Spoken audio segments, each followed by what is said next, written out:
Class 10th के सभी विद्यार्थी ध्यान दें।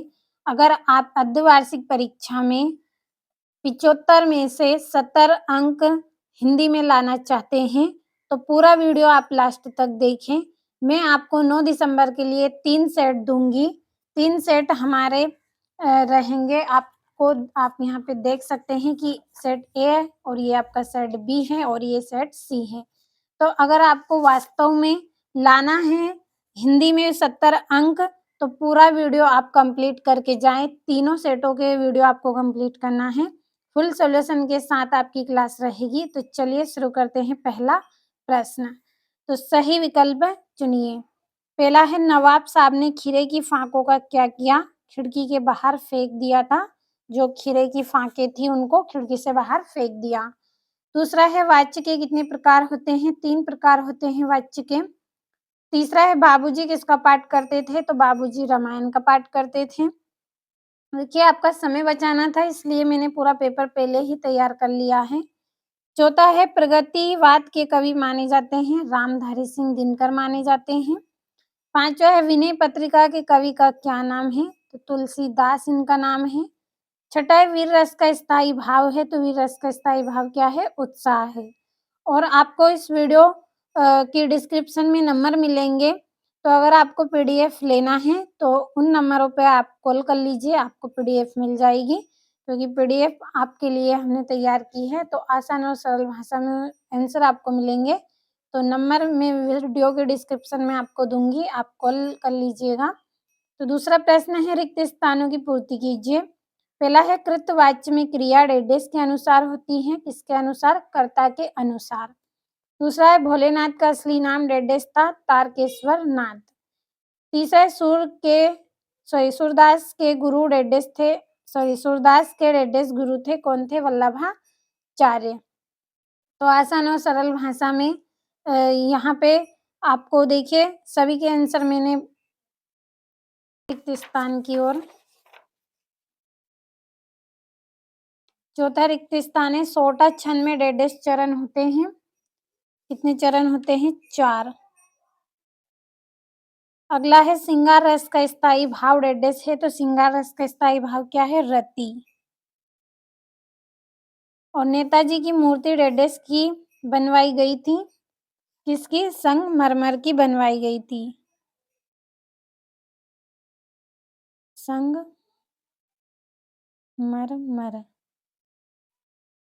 संगमरमर की इनकी मूर्ति बनवाई गई। अगला जो प्रश्न है इसमें जोड़ियां बनानी है। कई अंकों वाली रचना, तो कई अंकों वाली रचना क्या है आपकी? नाटक। दूसरी, आदमी जात का आदमी, तो इसकी जोड़ी रहेगी पतितों के देश में। तीसरी है प्रत्येक, तो प्रति प्लस एक, इसका ये विच्छेद होगा। चौथी है मैया, तो मैया क्या करती थी? कड़वा तेल लगाती थी। पांचवा है पंचवटी, तो इसका आएगा खंड काव्य। अब अगला जो प्रश्न है, एक वाक्य में उत्तर करना है। पहला है, शब्द शक्ति कितने प्रकार के होती हैं? तो 3 प्रकार की होती है शब्द शक्ति। दूसरा है, शब्द शक्ति किसे कहते हैं? तो शब्द और अर्थ के संबंध को शब्द शक्ति कहते हैं। तो परिभाषा लिख लेते हैं।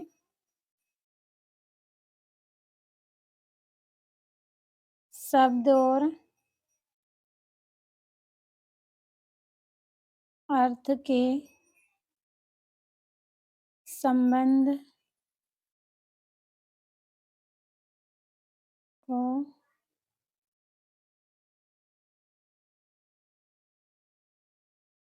शब्द शक्ति कहते हैं।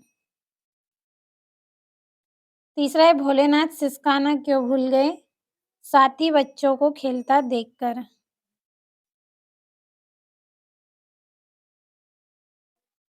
साथी बच्चों को खेलता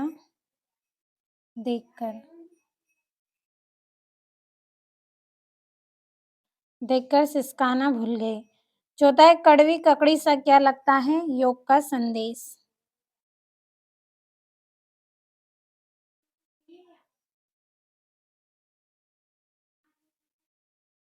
पाँचवें वात्सल्य के अलावा रसों की कितनी संख्या मानी गई है?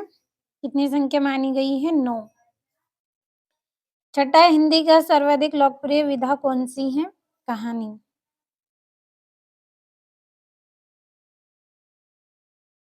अगला जो प्रश्न है, सत्य-असत्य का चयन करना है। संधि 3 प्रकार की होती है, तो ये आपका सत्य रहेगा। दूसरा, मैया ने हल्दी पीसकर भोलेनाथ के घाव पर थोपी, तो ये भी सत्य रहेगा। यथाशक्ति अवयवी भाव समास का उदाहरण है, तो ये आपका गलत है। चौथा है, गोपियों ने उद्धव के संदेश को स्वीकार कर लिया, तो ये क्या है? गलत है। और कामयानी आधुनिक काल का श्रेष्ठ महाकाव्य है, तो ये भी आपका सत्य है। और पान वाला कैप्टन चश्मे वाले का भाई था, तो ये भी क्या है? आपका गलत है। और छठा है, नेताजी सुभाष चंद्र बोस की मूर्ति को देखकर लेखक के मन में कौन सी कमी खटकी? ये छठा प्रश्न है आपका। सातवां है, किन आवश्यकता की पूर्ति के लिए सुई धागे का आविष्कार हुआ होगा? यशपाल अथवा मन्नू भंडारी जी का साहित्य परिचय निम्न बिंदुओं पर लिखना है। 2 रचना, भाषा, शैली। और 9वां है, निम्नलिखित मुहावरों का अर्थ लिखकर वाक्यों में प्रयोग करना है। अंधों में काना राजा और ऊँट के मुँह में जीरा। तो इन प्रश्नों के आंसर की पीडीएफ आपको मिलेगी। इस वीडियो के डिस्क्रिप्शन में आपको नंबर दिए जाएँगे। अगर आपको पीडीएफ लेना है, तो आप कॉल कर दीजिए, आपको पीडीएफ मिल जाएगी। पीडीएफ में आसान और सरल भाषा में आंसर आपको मिलेंगे। अगर आप लेना चाहते हैं, तो कॉल कर लीजिए। ये महाकाव्य एवं खंडकाव्य में अंतर, दोहा, छंद के लक्षण उदाहरण सहित, आत्मकथा एवं जीवनी में कोई 2 अंतर। तो ऐसे प्रश्न 3 सेटों के माध्यम से मैं आपको बताऊँगी, जो आपको अर्धवार्षिक परीक्षा में देखने को मिलेंगे। केवल आप प्रश्नों को कंप्लीट ज़रूर करिएगा। अगर आपने तीनों सेट नहीं पढ़े हैं और फिर आप बोलोगे कि पेपर में तो क्वेश्चन आए नहीं हैं, तो ऐसा नहीं है। आपको पहले तीनों सेटों को पढ़ना है। जब जाकर ही आपको पता चलेगा कि जो प्रश्न मैंने बताए हैं, वही आपके एग्ज़ाम में आए हैं। ये आपका 23वां